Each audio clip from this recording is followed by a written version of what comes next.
Hello, my people. Before we start with the episode of the day, make sure you're subscribed to the channel and that you drop a like. The 2022-23 Premier League season begins on Friday, August 5th, with a Crystal Palace meeting Arsenal at Selhurst Park. After a long summer, football fans across the country and around the world are almost there. Manchester City and Liverpool are likely to be the table's frontrunners once again, with Arsenal, Chelsea, Manchester United, and Tottenham Hotspur all seeking to improve. Bournemouth, Fulham, and Nottingham Forest have won promotion from the Championship and will fight to avoid relegation and remain in the Premier League. Before the 22-23 season, all 20 Premier League teams and their players gotta be aware of a series of modifications to the Premier League rulebook. A new season invariably brings with it new rules. The 2022-2023 Premier League season is not gonna usher in a seismic shift in how the game is played or watched, but there will be a number of changes on and off the field that will affect both the players and the fans. Mirror Football examines what will be different as the pursuing group attempts to dethrone defending champions Manchester City. The International Football Association Board, the IFAB, has clarified referee instructions on what constitutes deliberate ball play by defenders that resets play and brings the attacker onside. Remember Kylian Mbappe's goal for France against Spain in the Nations League last season?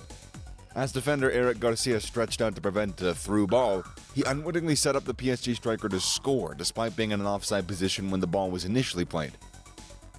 Mbappe would have been declared offside in the Premier League under the new rules because Garcia did not intentionally play the ball. Number 5. 5 subs.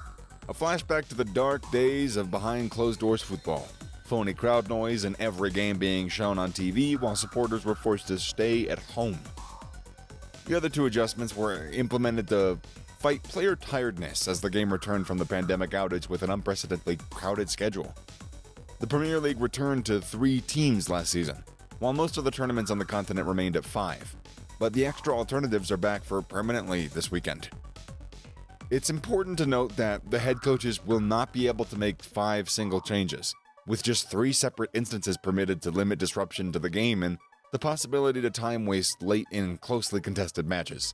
Number 4. Multi-ball. For the 2022-2023 season, the Premier League will implement a new multi-ball system meant to reduce time wasting and speed up the match action, let's say. The ball was in play for an average of 55.07 minutes per Premier League game last season. 1 ball will be in play with the 4th official, and 8 cones will be put around the surface at various positions. There's going to be 2 behind each goal and 2 on each sideline. Those in front of the goal must be positioned such that they don't obstruct the Hawkeye goal judgment system. Of course, Nike has also released a new ball for the season, the Flight, which features the same color pattern as the original Premier League ball 30 years ago. Number 3. Fan bans. Any fan considering stepping onto the pitch to celebrate a last-minute winner this season should reconsider if they want to see their club play again anytime soon. New rules are being imposed across the game to focus on improper fan behavior, including automatic club bans for any pitch invasions and harsher penalties for anyone found in possession of pyrotechnics, such as carrying smoke bombs or flares. Expect an increase in prosecutions as well, with security officials believing that the increased likelihood of obtaining a criminal record will deter future perpetrators. They claim that anyone caught invading the field of play will face prosecution. For the start of the 2018 season, English football has adopted new procedures and stiffer sanctions to send a clear message that we won't accept this type of illegal and hazardous behavior. FA Chief Executive Mark Bullingham said 2 weeks ago, "It is the responsibility of everyone in the game, including governing bodies, clubs, players, coaches, and fans, to ensure that we all play our part in protecting our game and each other." Number 2.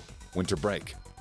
A substantial number of Premier League stars will have no time off when they travel to Qatar to compete in the inaugural Winter World Cup. But the top division is going to be closed from the weekend of November 12th to Boxing Day, explaining why the season begins a week earlier than usual. The games scheduled between Christmas and New Year's have also been cancelled. As a result, instead of 3 fall international breaks, there's going to be 1 in mid-September, and the group stages on the European Championships will end in early November. Manchester City's Erling Haaland of Norway, Liverpool's Mo Salah of Egypt, and Tottenham's Dejan Kulusevski of Sweden are among the top star players who these countries failed to qualify for the World Cup for some strange reason. Number 1. Goalkeepers' positioning. Now this one is for the rule nerds out there. When attempting to stop a penalty kick, keepers can now walk into their goal to gain momentum.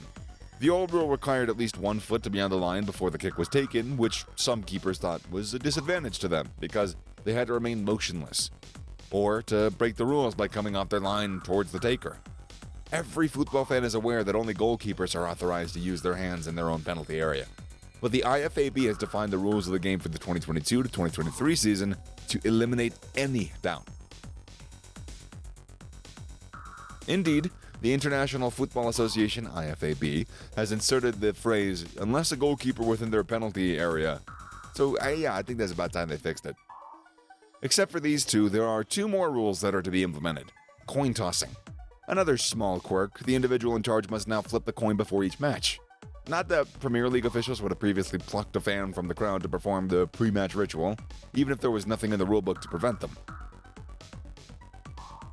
Nothing specified which match official or person should do the coin toss that occurs before each match to determine the team kicks off until the 2022-2023 season. The IFAB has now emphasized that the coin must be tossed by the referee. PL2 limits. It won't affect many supporters, but it could have ramifications for the next group of players to break into your team's starting 11. From this season, the competition will be officially for under 21s rather than under 23s.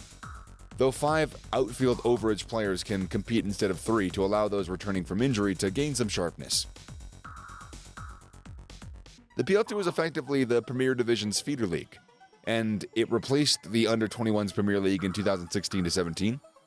The teams are mostly made up of young team players, but there is also an opportunity for injured players to gain some playing time.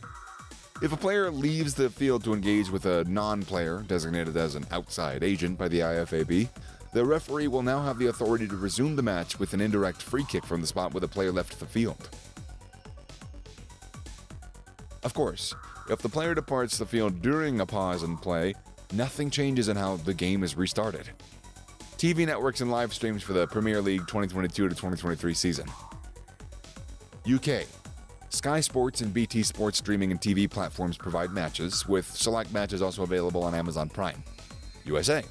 USA Network, English, and Telemundo or Universo, Spanish, broadcast certain matches, and all 3 stations can be viewed on Fubo TV. The remaining matches are available to subscribers on NBC's Peacock platform. Canada. Every Premier League game on Canada is exclusively available on Fubo TV, both live and on demand. Australia. Optus Sports offers live and on-demand streaming of matches in Australia. And with this, we end our today's episode. Thanks for watching.